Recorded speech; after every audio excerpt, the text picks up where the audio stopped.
En esta línea de tiempo les explicaré la evolución de las ideas o teorías de la geografía del comercio de las tres fuentes indicadas en la plataforma.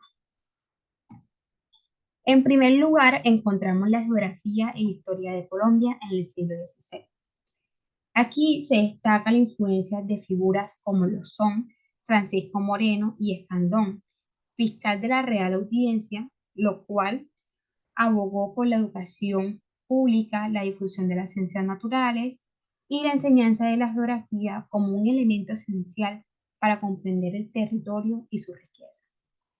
Luego, seguimos con el siglo XIX, que aquí se observa un proceso de decadencia y reubicación en el objeto de conocimiento de la geografía, desligándose de las matemáticas y siendo vista como una disciplina descriptiva. Aquí surge el determinismo geográfico como una exigencia científica. Al igual, en el mismo siglo XIX se dio la teoría del comercio internacional por el economista David Ricardo, en su obra más conocida como Principios de Economía Política y Tributación. Este desarrolló la explicación acerca de la existencia y ventajas del comercio en términos de diferencias basadas en los relativos.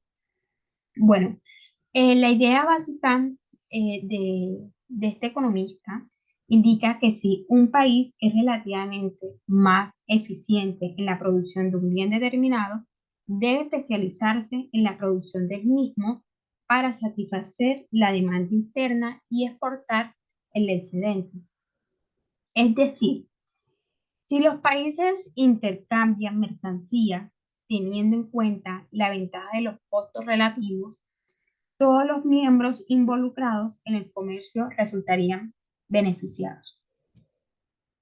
En el siglo XX serán las nuevas teorías, lo cual aparecen durante los comienzos de los años 70 y a finales de los 70 se consolidan y los comienzos de los 80 con dos propuestas muy formales reconocidas.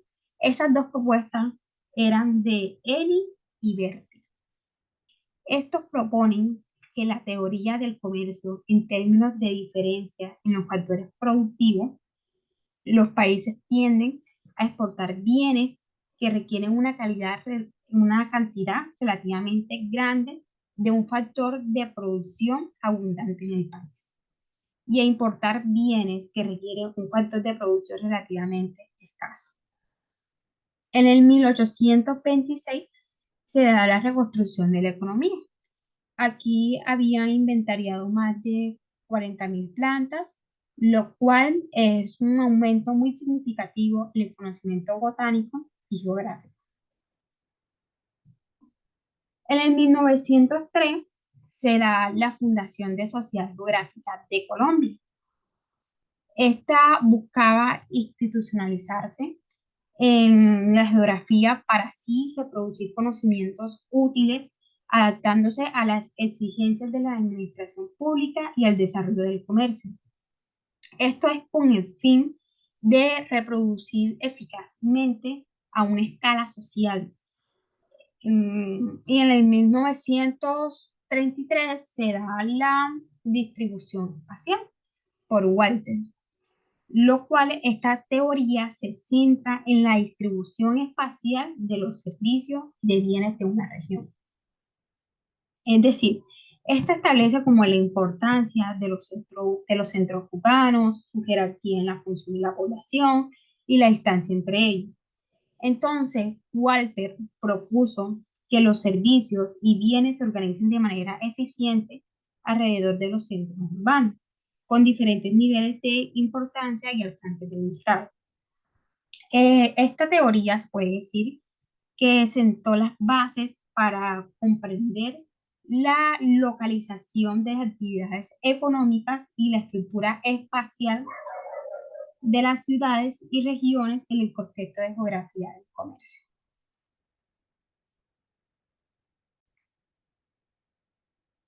En el 1954 se da la teoría de la localización por acoso. Esta teoría se enfoca en analizar la distribución espacial de las actividades económicas y cómo las empresas eligen su ubicación en función de los factores como son los costos, mercados y competencia. Entonces dijo, bueno, vamos a introducir conceptos claves como la teoría de los puntos críticos, la teoría de los polos de crecimiento, que esto ha sido como fundamental para comprender la localización de las actividades económicas y la configuración de las regiones en términos en el desarrollo económico y espacial. En el 1957 se desarrolla del modelo de la teoría de la movilidad por mundo. Bueno, este demuestra que el comercio y la movilidad deben ser sustitutos uno del otro y que el movimiento de factores, al ser inducido por una vía de impedimento al comercio, tales como lo son aranceles, costos de transporte. Esto genera los mismos efectos que el libre comercio. En el 1960 y en el 1970 se dio la geografía teórico y cuantitativa. Bueno, esto estudia los conceptos como economías de escalas, los costos de transporte y movilidad de factores. En el 1977 se dio la teoría de las competencias monopolísticas. Estas competencias monopolísticas proporciona una base formal para poder comprender cómo las empresas compiten al producir bienes diferenciados. Se puede decir que este modelo propone un modelo de competencia monopolística que tiene el tratamiento formal que era necesario para introducir el análisis económico, dicha estructura, lo cual puede poseer la capacidad de incorporar los elementos que la teoría económica de la competencia perfecta no podía incorporar porque teóricamente eran incompatibles para explicar varios aspectos que ocurrían en la economía. Entonces, en el 1979 y en el 1980 se implementó un comercio intraindustrial. Esta mirada del comercio es útil en el proceso de entender el intercambio de bienes entre los países industrializados y se conoce en el ámbito académico como comercio intraindustrial. Em, Se puede decir que este presenta como modelos formales que explican el comercio internacional de productos similares entre países con características idénticas y estos modelos se basan en las competencias monopolísticas, como lo menciona acá, y las economías de escala. En el 1994 se dio un efecto de ciudad luz, lo cual esto era la concentración de la actividad económica en regiones altamente pobladas que podían generar mayores economías de escala y atractivos para las empresas.